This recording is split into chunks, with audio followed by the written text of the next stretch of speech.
Today. It looks like we are getting connected, which is always, I feel like it's a miracle every single time technology works.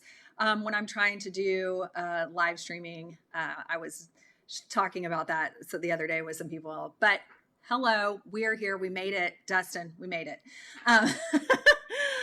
For those of you who are going to be joining us here, or maybe watching this later, we are glad to have you. This is our August edition of In the Trenches Live, where I interview real church leaders that are using technology. Specifically this month, I'm excited to welcome Dustin Wegner to the interview here. Dustin is a forward-thinking, passionate about the big picture ministry kind of person. His passion for people and Jesus is apparent in his integration of technology into the ministry as the communications director at Brookside Church. Along with a passion for technology, he brings a mix of creativity and visual storytelling to almost everything he does. Some of the things that stand out about Dustin is how he has single-handedly advanced the visual brand of Brookside Church and implemented a communication strategy that is effective across all age groups. Wow. Through his 12 years of full-time ministry, he has worked with some of the very talented communicators and has learned many skills along the way. Dustin, welcome to In the Trenches Live. Tell us a little bit about yourself. Yeah, I know. I feel very professional today. That was great. Man. Lead in. You have an amazing resume, but I want to hear more about how you got started in ministry in the first place. I grew up attending church and jumped into church, and I got involved in the youth and 3 youth groups at a time. Some of my youth pastors really had an impact on my life, and just through small group after high school, I attended a Bible college, and the rest is history. So I'm here now, and I've kind of worked my way through the communications world, from video production to graphic design to web to general communications, and here I am. And so many of our group members here can relate to that, kind of going along. There's always a path, and sometimes it starts with video, sometimes it starts with graphic design, sometimes it starts with I was just answering the phones at the church. So we can all relate to that, going along the path there. Tell me a little bit more about Brookside. Where is Brookside Church? Yeah, so we're located in Fort Wayne, Indiana. Okay. And so that's like 3 hours or so away from Chicago, 2.5 or so from Detroit. So top right-hand corner of Indiana. Okay. And tell me a little bit about Brookside as a church. So we were founded in 1958, and we actually built, we got a building. It's like three minutes from here, our current location. And so we outgrew that building in the 50s, and then we built this building in the 60s. And so we've been here since 1965, and the church has gone through a lot of transitions, a lot of different people. I actually just had a conversation this past Sunday with one of the founding members, and he was actually, it was his wife, but he's basically the last, as she said, the charter member. And so yes. we have a lot of wisdom, a lot of silver-haired individuals, yes. And we have a lot of young families too. So we're fairly diverse in age, young families, youth, things like that. But everything is constantly changing. And so our church is made up mostly of people that have been attending here for about 7 years. That is so comforting to hear, because, you know, yes, there's a lot of churches that do have kind of a demographic that they're geared toward, but there are so many churches in the world that are multi-generational. And, you know, I have worked in a couple of different churches here locally and as the communications director, and I know that both of them still had founding members there that were, both of the churches were over 50 years old. One of them just celebrated their 75th year as a church. And so I know that multi-generational, it can be such a blessing, but it also does bring some challenges to the technology space. So we might have time to talk about that, although that is not why I brought you on here today. For those of you who have seen these before, you know, a lot of times, you know, we have people on and they're just sharing their experiences and just some basic information that or basic stories of how they're connecting. Some unique ways. We had one of our people talking about learning the favorite candy that everybody wants through using texting and stuff like that. But Dustin, I invited you on here today because every time you post in the group about something that you're doing, I learned something new about Text in Church, about how it can be used. And so I've invited you on here to share some of what I consider advanced strategies. To you, it may just be really basic stuff for you, but for me, and I think for a lot of our users who might be ready to level up a little bit or do something slightly different and maybe get into some of the elements of Text in Church that they haven't quite felt comfortable in, I thought this would be a great conversation. So we're just going to dive right in. When we were talking before this, many times we've talked, but when I talk to you, you say that one of the things that is really been a game changer for your church since you started using Text in Church, how long have you been using? Not very long. It was towards the end of 2020. We jumped in. Okay.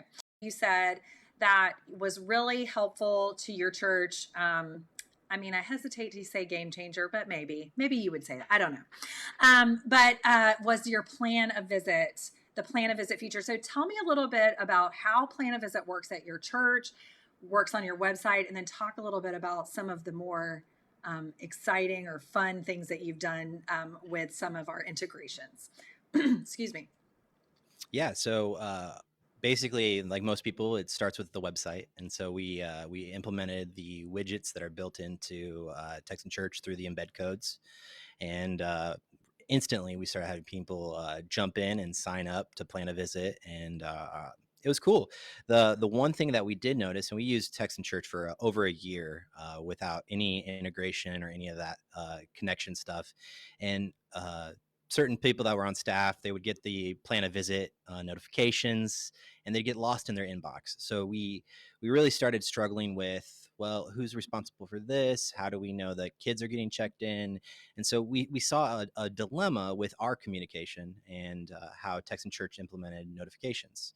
And so we just searched through some of the integrations built into Text in Church, and Zapier was one of those. And so I've used Zaps in the past, and it's pretty a powerful tool, and there's a lot of really cool stuff you can do. So one of the things we implemented through the generic plan a visit was the generic notifications. Is we integrated some Slack channel notifications. So here at Brookside, we use Slack for day-to-day communications amongst the staff and amongst some of the key volunteers. And so we have different things. So like our chat plugin on our website integrates with Slack and things like that. But we ended up saying, let's create a channel specifically for plan a visit. So our front desk receptionist and our other office staff that are here all the time and answer the phones 99% of the time. They do a phenomenal job, but we've had people call and say, hey, I planned a visit, and they always were like, I don't know what you're talking about. Not because they didn't know it was this thing, but they just had no clue who was coming. And Right. so even our receptionist, she uses Text in Church, and we'll get to that later, but we basically saw like, hey, let's notify the receptionist, the other staff people, the kids pastor, myself, and other staff members didn't know, like, hey, somebody planned a visit. So we put it in Slack. And so it's basically like just instantly it pops up, and it's just like first name, last name, some of the limitations through the integration, and then I comment on the Slack post inside Slack, and it just says, here's the names of the pre-check those kids in, and everybody's on the same page. And I do little name cards, and so I'll print off like the first name and last name of the individual who planned a visit. And on our welcome desk, I have our welcome pack. We do a lot of really cool stuff. So we have stickers. Everybody loves stickers. So we put stickers in those bags, and I put the name tag on top of the bag. And so they know that the bag is ready. And so I post those photos in Slack. And so we just kind of all know what's happening. So then no one's walking in on Sunday saying, whoa, why are there 3 people? Right. And so we all get to celebrate that win when somebody plans a visit. Right. So just to recap what you were talking, plan a visit group inside your Text in Church account. There is the ability inside that account to set up a staff notification, which can go email or text. But because so many people needed to know, and yes, they could have all received an email or all received a text because you can add multiple people to that staff notification. For your purposes, it made more sense to have all of that going on in one Slack channel versus an emails back and forth. And so you implemented so our Text and Church integrates with Zapier. Excuse me. And Zapier is a go-between program for those of you who don't know. It basically connects the Text and Church app with over 2,000 other apps. So there's a lot of possibilities. Slack is one of those apps. And then, of course, there's Google Sheets and all this other stuff too. But that's how you're utilizing that Zapier integration. And like I said, a lot of times we're talking more about the result of when we have people coming in here, we're talking about the result of all of that, right? All of that work is that the guest feels known, noticed, and loved, or that your guest to the fall festival gets their candy, which is important. But I think sometimes we do want to take a step back and do what we're doing today and kind of talk a little bit about like, how does all that work behind the scenes? So I really like that you shared that. But Zapier is not the only integration you use, which is another reason I thought you would be a great person to talk to today. I think I see something.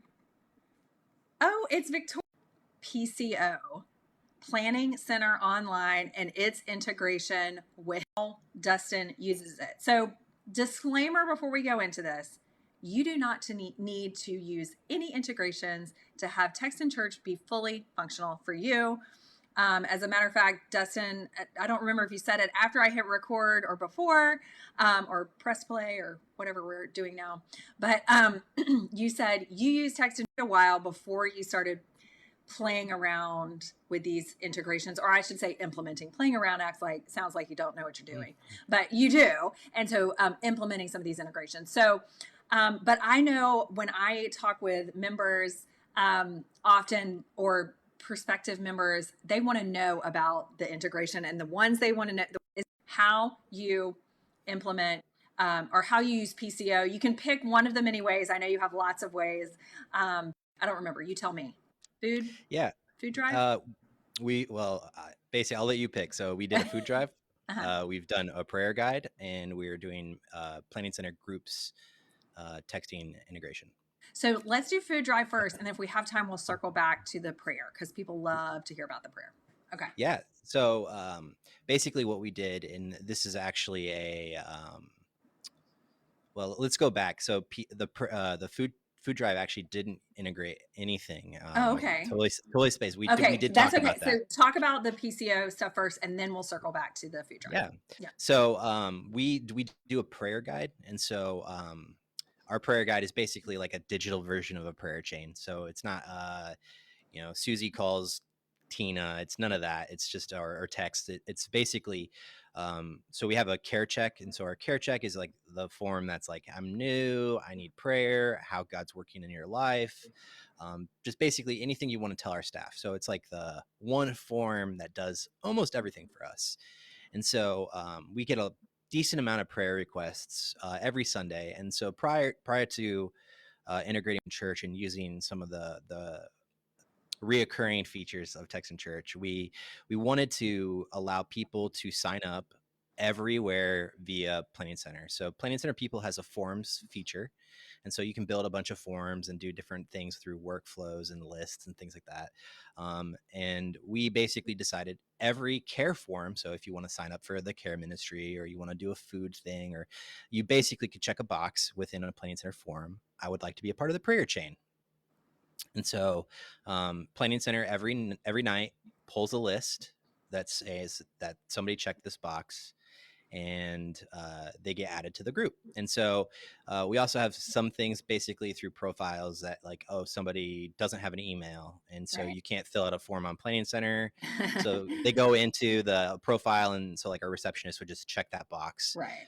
We actually have a lot of people that don't have email but only have cell phones, and so they don't even have computers. It's wild. Yeah. But they are like my grandma's age, so it makes sense. But they're able to do that, and then So we have like 90 or so people a part of our prayer chat. Our receptionist who goes through the prayers every Monday, she abbreviates, changes some things, makes them anonymous if they want to be anonymous, makes them private or public, whatnot.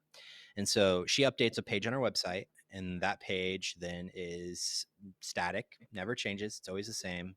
And then we set every Tuesday or every Wednesday in the morning through Texan Church. This is scheduled every Tuesday or every Wednesday at 11 a.m. We send out a text that says, basically, here's your prayer guide for this week. And if you need prayer, here's a link to our care form, or we'd like to pray for you. And so we kind of use that as a constant reminder of, hey, prayer chain, and so on. And then we also send an email through Texan Church that's the same. So basically, you get a welcome email, you get reoccurring texts, and you get reoccurring emails all through Texan Church. And so the Planning Center integration is basically just so we can have that option to sign up everywhere. So those people definitely feel like, oh, they really want me to be a part of this prayer chain. So super cool. We've seen a lot of really cool wins with it. I'm just working on getting everybody part of that. So we still have some strongholds that get the printed out forms, or printed out prayer guides. So. Hey, we'll take it, right? Any prayer Yep. we can get anyway, we'll take it. Yep. So I did want to circle back. So the PCO form, or that list or group list is attached to something, or a group that's inside Texan Church, your prayer list group. And then that information pulls over every day, so that that group inside Texan Church is constantly updated with the right information for people who have signed up to be part of the prayer list, right? Yep.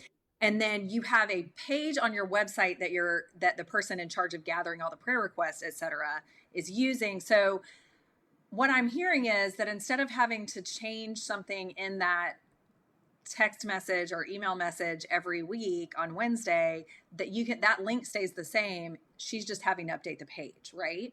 Yep. Okay.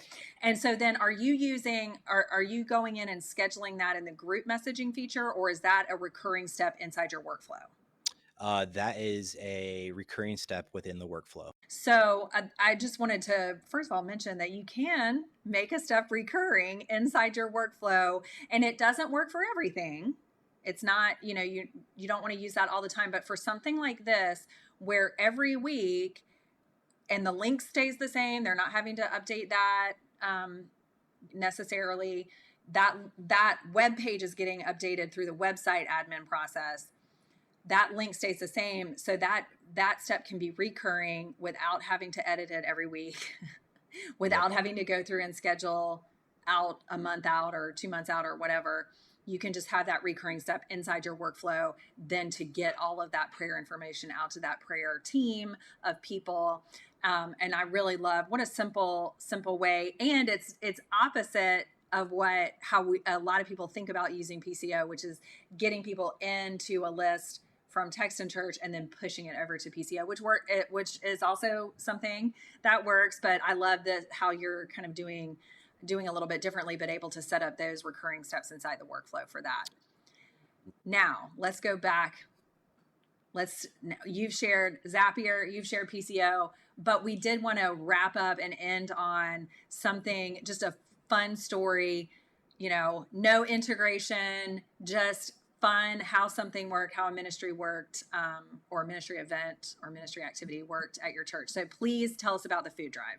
Yeah. So every year our outreach team does a food drive for 2 different places. So we partner with a church downtown Fort Wayne that has a food bank. And then we also partner with it's a children's home that's just outside of Fort Wayne. And so we do a food drive basically that through those. And then we also do most of the kids go home hungry. And so during the holidays, specifically fall break, Thanksgiving isn't something that's forward for the families that they can look forward to. And so we saw that need. And so we create meal kits. So these meal kits are a list of or a ham. And so in the years past, it's been a big Kroger bag. And so the grocery store would give us these free bags and we'd stick a label on it. And the label would basically say what we need for the bag.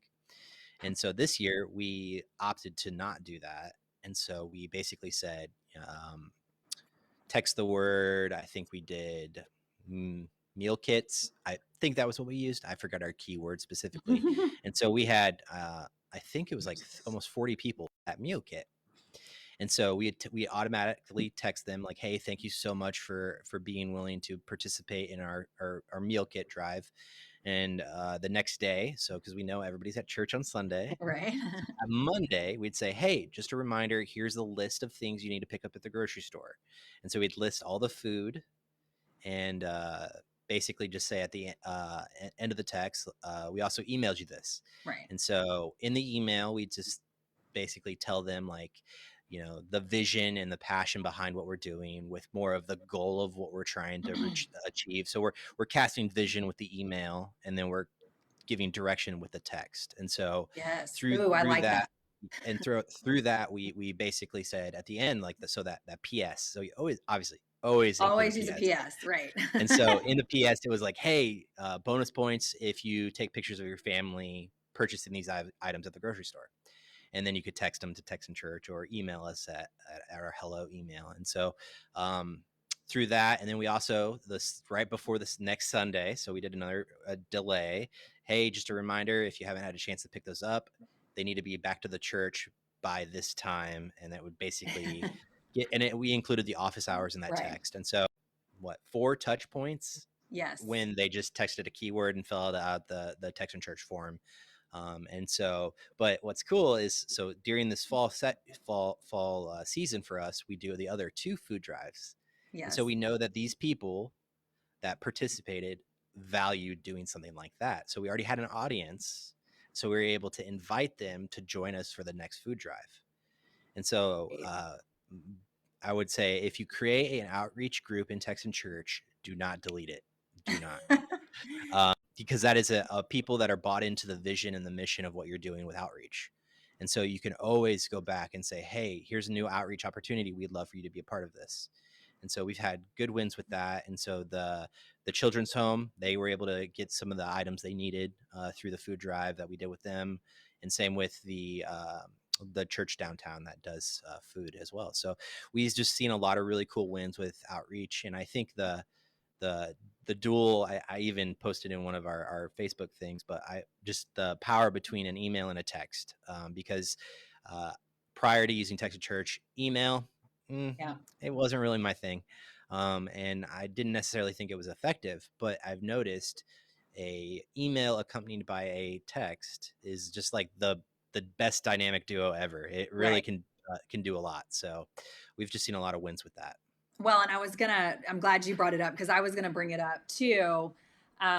Yes, email is not dead. Like, we love, email. You can send unlimited emails through Text in Church. So obviously we don't not like them, but sometimes stuff does get lost in that inbox. So when you accompany it with a text, which we did that same strategy, Dustin, at my church, we did an Advent devotional one time, and so everybody signed up, and the devotional was going to come in an email. We weren't going to text you a full devotion every day, but once or twice a week you would get a text reminding you that there was a devotional in your email, asking you what you thought about the day's devotional, things like that. And that kind of, again, was another touch point. A lot of times we got replies back from the text where we didn't always get replies back from the email if somebody responding. So I do remember, though, we were talking about multi-generational churches at the beginning.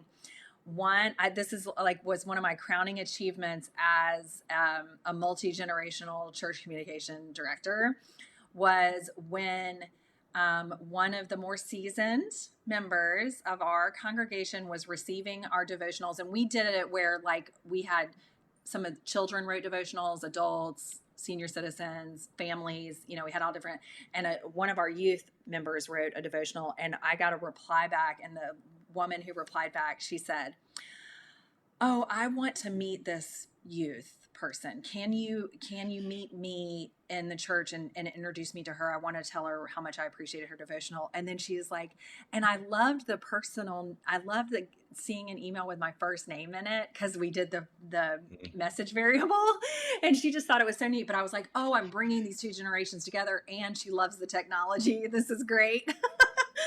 Yep. Yeah, so that's really awesome. And I love what you said too about, speaking of emails, that your email was casting vision, your text was giving a direction or a CTA, like actually do this. Here's why it's important. Because I think, emails can also be bad if they just are a bunch of information. But if you're using them wisely and casting that vision, I love that kind of, I'm going to write that down. That's a quotable tweet. I'm going to be doing it. So I really love that you shared that. And like you said, there's so many different ways to use text in church, so many different ways to use those integrations, especially if you dive into Zapier, because there's zaps galore over there. And if you're like, what are they even talking about? Don't worry. I'm going to drop in the comments of this live our help center area that talks about integration, help you with integrations. But remember, you don't have to have integrations to use text in church, and we can help you utilize our different aspects of text in church. So don't forget our member experience team. They're here to help. Dustin is always around you can ask him stuff as well. We're able to pull this off. August is such a busy time of year for church communications directors. So much for taking the time to be with me today. Do you have anything else you want to say before we? Email and text is huge. Yes. I think you definitely, I would do that all the time. We do that with our youth when we it's so weird to see my name in a text. Right. So they love it. Thing you're doing, calling people by their names, and and they really appreciate that personalization. I'm a big fan of it as well. So I appreciate that feedback. Thank you. Thanks for tuning in. We'll see you next month.